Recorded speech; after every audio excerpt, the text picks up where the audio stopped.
সুপ্রিয় নবম ও দশম শ্রেণীর ছাত্রছাত্রীরা যারা 2026 সালে এসএসসি পরীক্ষা দিবে, তোমাদের শর্ট সিলেবাস নিয়ে আজকে আমি কথা বলবো। তোমাদের আজকের বিষয় হলো গণিত। গণিত বিষয়ে আগের মতনই 4টি বিভাগে তোমাদের প্রশ্ন করা হবে। ক বিভাগে হলো বীজগণিত। বীজগণিতে অধ্যায় হলো 2, 3 এবং 11। তোমাদের মেইন বইয়ের 2, 3 এবং 11 নং অধ্যায় থেকে প্রশ্ন আসবে। খ বিভাগে জ্যামিতি অধ্যায়। জ্যামিতি থেকে একটি হলো সম্পাদ্য 7 এবং উপপাদ্য 8 বৃত্ত থেকে প্রশ্ন আসবে।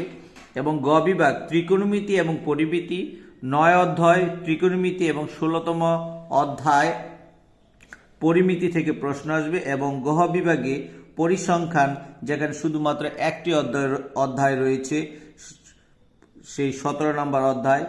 মোট 4টি বিভাগ থেকে আমরা 8টি প্রশ্ন পাব। মোট 4টি বিভাগ থেকে দুটি করে আমরা 8টি প্রশ্ন পাব সৃজনশীল। এখন সৃজনশীল এই 8টি প্রশ্ন থেকে আমাদেরকে 5টি প্রশ্নের অ্যান্সার করতে হবে। 5টি প্রশ্নের অ্যান্সার করতে হবে। প্রত্যেকটি বিভাগ থেকে কম করে একটি প্রশ্ন করতে হবে। প্রত্যেকটি বিভাগ থেকে একটি প্রশ্ন করতে হবে, তাহলে 4টি প্রশ্ন। এবং যে কোনো বিভাগ থেকে আমরা আরও একটি প্রশ্ন উত্তর করতে হবে। অর্থাৎ এই 4টা বিভাগ থেকে একটি বিভাগ থেকে মাত্র 2টি প্রশ্ন করতে পারবো এবং অন্য 3টি বিভাগ থেকে আমাকে একটি করে মোট 5টি প্রশ্নের উত্তর দিতে হবে। এখানে আমি মানটি বন্টন করেছি।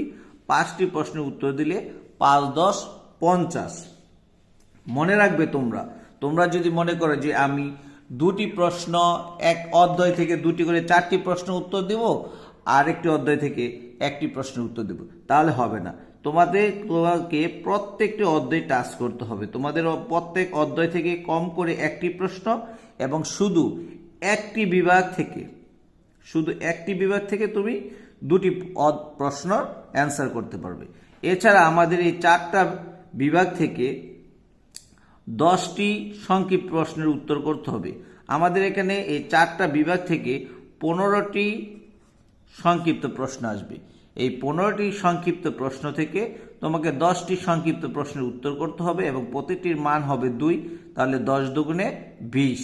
এই সৃজনশীলে 50 এবং 20 টোটাল 70 মার্ক। এছাড়া বরাবরের মতো আগেই যেরকম ছিল 2025-24 সালে এমসিকিউ 30টি প্রশ্ন থাকবে, প্রত্যেকটির মান হবে 1, তাহলে 30। এই 50, 20 এবং 30 নিশ্চয়ই তোমরা 2026 সালের সিলেবাসটি সুন্দরভাবে বুঝেছ।